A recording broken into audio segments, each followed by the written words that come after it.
नमस्कार. माझ्या यूट्यूब चॅनलमध्ये आपल्या सर्वांचे मनापासून स्वागत आहे. कर्मचाऱ्यांना आनंदाची अपडेट.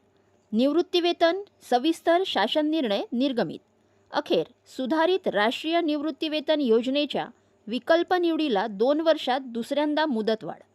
गेली 2 वर्षे उलटूनही या योजनेची अंमलबजावणी न काढता आल्यामुळे दुसऱ्यांदा मुदतवाढ देण्याची वेळ ओढावली आहे. जाणून घेऊयात याबद्दल सविस्तर माहिती.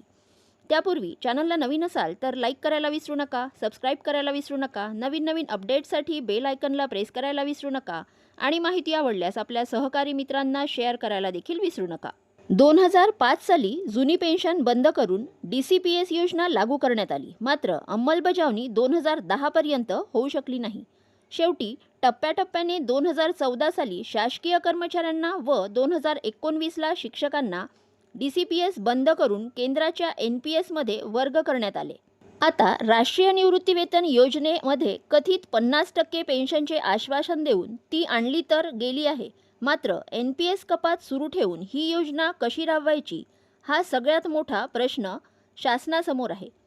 कारण कर्मचाऱ्यांची NPS योजनेत होत असलेली कपात ही राज्य सरकारकडे जात नसून केंद्राच्या अधिकारक्षेत्रात असलेल्या PFRDA कडे जमा होते. NPSचा सर्व कॉप्स राज्य सरकारला ठेवून घ्यायचा आहे आणि मग त्या बदल्यात कथित 50% पेन्शन द्यायची आहे.